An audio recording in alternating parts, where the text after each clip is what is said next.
చాలా ఇంపార్టెంట్. అలాగే నిన్న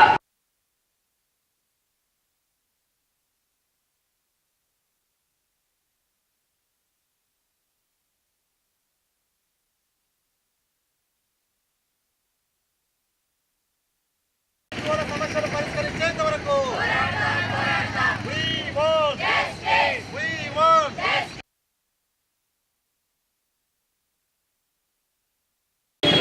అది మీకు డెలివరీ అవ్వలేదు, రిటర్న్ అయ్యింది మీకు మళ్ళీ. సో ఏ పార్సల్ కూడా మీకు కాదు. అసలు మీరు బుక్ చేయనప్పుడు మీకు ఎలా వస్తుంది?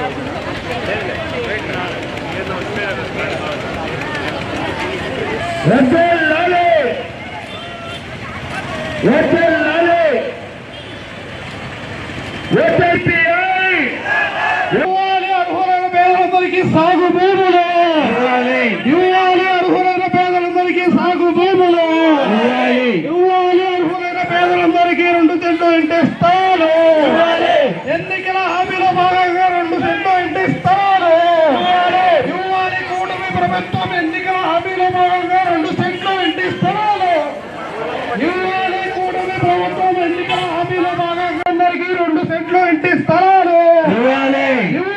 అర్హులైన పేదలందరికీ 2 సెంట్లు ఇంటి స్థలాలు ఇవ్వాలి. ఇంటి నిర్మాణానికి 5 లక్షల రూపాయలు. రియలైజ్ అయిన తర్వాత నేనేమి బుక్ చేయను అంటే జస్ట్ ఒక్కసారి ఆలోచించడం బెటర్. ఇటువంటి కాల్స్ వచ్చినప్పుడు అడ్మిన్ గా ఉన్న ఒక వాట్సాప్ గ్రూప్ లో ఏదో ఫేక్ మెసేజ్ వచ్చిందంట. అందులో ఫైనాన్షియల్ కరప్షన్ కి సంబంధించి ఒక ఫేక్ మెసేజ్ వచ్చిందంట. సో నా మీద కేసు బుక్ అయిందంట. ఆల్రెడీ ఆ గ్రూప్ లో అడ్మిన్స్ గా ఉన్న 2 అరెస్ట్ చేశారంట. 3వ వ్యక్తిని నేనంట. నన్ను కూడా అరెస్ట్ చేస్తారంట. డిజిటల్ అరెస్ట్ అయ్యాను నేను అని చెప్పి నాకు న్యూఢిల్లీ అని ఇదే వాడుతుంటారనమాట.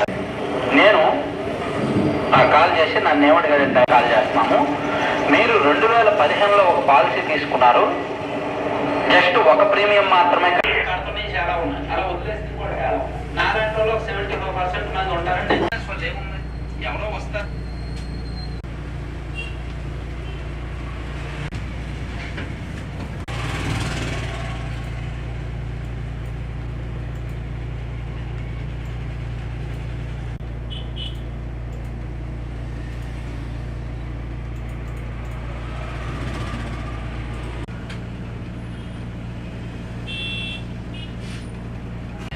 నేను అసలు పట్టించుకోలేదు. నేను జస్ట్ చూశాను, నెంబర్ చెక్ చేశాను, ఏమీ రావట్లేదు. సరే, నాకు తెలిసిన పర్సన్ ఒక ఆయన HDFC లైఫ్ ఇన్సూరెన్స్ లో పనిచేస్తున్నాడు హైదరాబాద్లో. మన గౌరవనీయులు కడప జిల్లా ఎస్పీ సార్ గారి ఆదేశాల మేరకు ప్రస్తుతం ఈ సమాజంలో ఎక్కువ సైబర్ నేరాలు అనేది ఎక్కువ జరుగుతున్నాయి. ఈ సైబర్ నేరాల గురించి అవగాహన కోసము మేము ప్రతి ఒక్క పోలీస్ లిమిట్లో మేము విజిట్ చేసి అన్ని పోలీస్ లిమిట్స్లో ప్రతి కూడల వద్ద మా నేత్ర వెహికల్ ద్వారా అందరికీ చెప్తూ సైబర్ నేరాలు అంటే ఏంటి, దానివల్ల ఏం జరుగుతాయి, ఒకవేళ సైబర్ నేరాలకు ఎవరైనా ఫిర్యాదులు దానికి లోన్ అయితే దానికి ఏ విధంగా కోలుకోవాలి అనే దాని గురించి మేము చెప్తున్నాము. మనకు టోల్ ఫ్రీ నెంబరు 1930, మన నేషనల్ హెల్ప్ లైన్ నెంబరు 1930కు కాల్ చేయాలి. తర్వాత www.cybercrime.go.in మన యొక్క వివరాలను మనం నమోదు చేస్తే వాళ్ళు దాని గురించి విచారించి చేస్తారు. ఏదైనా సైబర్ నేరం జరిగిన మనము గోల్డెన్ అవర్ అని ఉంటుంది. ఆ గోల్డెన్ అవర్లో మనము తగు ఫిర్యాదు చేస్తే కనుక మన అమౌంట్ వెనక్కి వస్తుంది. అలాగని మనము బాధితులమైనాము, మా డబ్బులు రావు అనే అపోహలు మీకు వద్దండి. మీరు తప్పకుండా మన సైబర్ క్రైమ్ పోలీస్ స్టేషన్కి వెళ్ళి ఈ నేషనల్ హెల్ప్ లైన్ నెంబర్ 1930లో చెప్తే కనుక మన వివరాలు వాళ్ళు నమోదు చేసుకొని మనకు దాని ద్వారా పరిష్కారం లభించవచ్చు. అలాగే ప్రస్తుత నేరాలలో సైబర్ నేరాలు అనేది చాలా ఎక్కువ జరుగుతున్నాయి. వాళ్ళు ఏదో ఒకటి మనకు లింక్ పంపించి మీకు ఓటీపీ చెప్పమనో, లేదంటే మీకు పలానా డబ్బులు తగిలినాయి, మీరు లాటరీ ఇంట్లో ఉండి కూర్చొని సంపాదించండి అని ఏదో ఒకటి చెప్తున్నారు. మీరు అటువంటి అవగాహనను నమ్మొద్దు. ఈ సైబర్ నేరాలు జరగడంలో ముఖ్య దానికి ఎక్కువ ఏమిటంటే అత్యాశ. ఎవరైతే అత్యాశకు తక్కువ సమయంలో మేము డబ్బులు సంపాదించాలనుకుంటారో అప్పుడే ఇవి జరుగుతాయి. మనకి ఏదో ఒక లింకు కానీ ఒకటి ఏదో పంపించి మనల్ని ప్రస్తుతము ఈ సైబర్ నేరాలు చాలా ఎక్కువగా జరుగుతున్నాయి.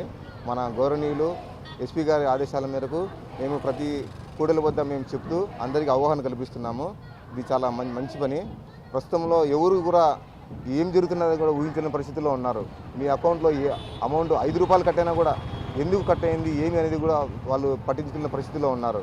కనుక మనము ఈ నేరాల గురించి అవగాహన తీసుకుంటూ మన గౌరవనీయ ఎస్పీ గారికి ఎంతో మేము అభినందనలు చెప్తున్నాము. ప్రస్తుత సమాజంలో ఈ నేరాల గురించి చాలా అవగాహన అందరికీ అవసరమని మేము కోరుకుంటున్నాము.